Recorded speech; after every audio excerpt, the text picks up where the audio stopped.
The crossbow-blaster Chewbacca wields throughout the Star Wars saga is called a Bowcaster. This transmission will cover what a Bowcaster actually is, how it works, how the Wookiees created and used them, Chewie's personal Bowcaster across the timeline, and even a look at some real-world lineage.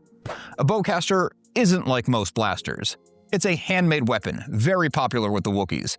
It fires a metal quarrel wrapped in a plasma energy. Some models are mass-produced, but the true Bowcaster is an individualistic work of art as much as it's a weapon. The projectiles are flung at incredible speed using magnetic acceleration. This makes the weapon more powerful and more accurate than most standard blasters. The design of the weapon isn't just made to look cool. The orbs at the end of the crossbow arms are polarized, which drives the projectile. The power and size of the weapon required a species like the Wookiees to be able to wield it consistently and effectively. Yes, we do see an older Han Solo use Chewbacca's Bowcaster a couple times, but standing still for a shot or two and wielding the weapon in battle are different scenarios. Not only do they pack a punch when discharged, but having to manually cock the weapon to load the bolt also took great effort and strength. The Bowcasters don't just have a unique look, they have a unique sound when compared to traditional blasters. The sound is heavier with more bass or a larger thump behind it to indicate the weight of the physical bolt. This makes the weapon seem and feel heavier. That, coupled with the massive Wookiee wielding it in the original trilogy, did so with two hands on the weapon in a braced stance, more like a marksman rifle than a gunslinging pistol like Han Solo would use, the DL-44. Designing a weapon like this solves three problems many more traditional blasters had, at least in the minds of the Wookiees. First and foremost is penetration. The kinetic energy along with the plasma wrapped around the bolt is dangerous for armor, droids, vehicles, and building materials.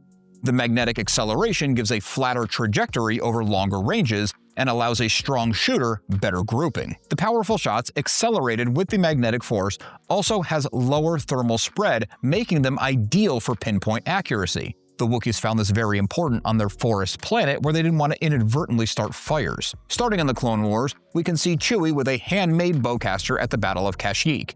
This was more than just a weapon to take on separatist forces. It's a statement piece. It's personal to the user, traditional in their culture, and devastating in battle. Using a culturally important weapon to defend one's own home is very poetic. If you're getting value or entertainment out of any of my transmissions, it would mean a lot if you would join the Remnant and subscribe. In the years leading up to the rebellion, Chewie kept the same Bowcaster with him. During the time that Chewie and Han were with the rebellion, his original weapon was either heavily modified or rebuilt entirely. He would use the frame and power pack of a standard Stormtrooper-issued E-11 blaster, most likely because they were so readily available throughout the galaxy. He built the Bowcaster around it.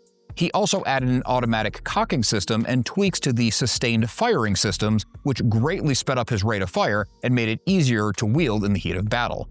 This was not a traditional feature of the weapon, but wasn't taboo to include either. To us, it looks like a space crossbow, and that's no accident. The Bowcaster, as we know it, is based on an ancient Wookiee weapon that was much more traditional as a projectile launcher. It shot low-tech arrows and poison darts. Legend sources, like the Essentials Guide to Weapons and Technology, man I love those early Essential guidebooks, gave us a consolidation of the earliest lore behind the weapon. The Bowcaster is described here as a magnetic accelerator that has twin polarizer orbs pulse alternating charges to accelerate a tensile bowstring and fire an explosive quarrel, which is then sheathed in an energy envelope. It's interesting how close the expanded universe explanation is carried through in stories, game guides, video games, and even canon. The one inconsistency I can think of is the wielder not having the physical strength of a Wookiee in some of the video games.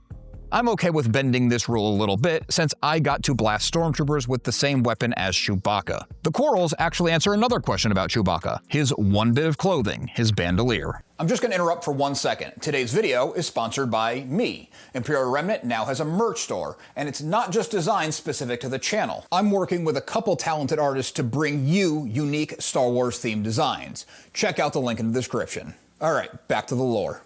Throughout the Star Wars universe, different bolt colors are attributed to the Bowcaster, as they are most energy weapons. Canon doesn't go into this on the Bowcaster specifically, but when doing a breakdown on how blasters in the Star Wars universe work, this is mostly attributed to the gas used to ignite the power pack. Legends bends these rules, allowing some bowcasters to fire pure energy bolts more in line with other blasters, no quarrel involved. Previously, I had mentioned an older Han Solo firing Chewie's weapon a couple of times, but that's not the best case study for non-Wookiees or other characters using the weapon. Some other warriors also use the bowcaster. Of course, we do see other Wookiees using them. The only named primary character that has a bowcaster as part of his makeup that I'm aware of is Zalbar from Knights of the Old Republic. Then we see Embo, the Kyuzo bounty hunter. He also uses a bowcaster, and he is built very differently than a Wookiee. He's slight with thin limbs and is more acrobatic than strong. He doesn't look anything nearly as physically imposing as a Wookiee at all. He wields the weapon for the accuracy that it offers more than the punch it packs, but that is a nice bonus. Old school LucasArts games also allowed the player to wield the bowcaster. Dark Forces 2 and Jedi Outcast have you playing as human Jedi Kyle Katarn. He wields a number of Star Wars weapons, including the bowcaster, and he is not the size of a Wookiee. The game also had something unique as far as a charged shot that would shoot multiple projectiles in a spread. The third game in the Jedi Knight line switches the hero to Jaden Korr, who is also a human who also gets to wield a bowcaster. The newer Battlefront games did not have a bowcaster that you could use throughout an entire match, unless of course you were playing as Chewbacca, but it did offer the bowcaster as a powered ability that many non-Wookiee players could use. Legends RPG guides talk of Trandoshans taking bowcasters from the Wookiees they hunted and using them. Trandoshans are physically large as well, but they would often modify the weapons in ways that the Wookiees would find crude in order to make them easier to wield. Stepping out of the universe, the bowcaster hero weapon was built on a real crossbow as the base and dressed up to be a Star Wars item, much like the surplus real-world weapons that were used as the base for most of the blasters.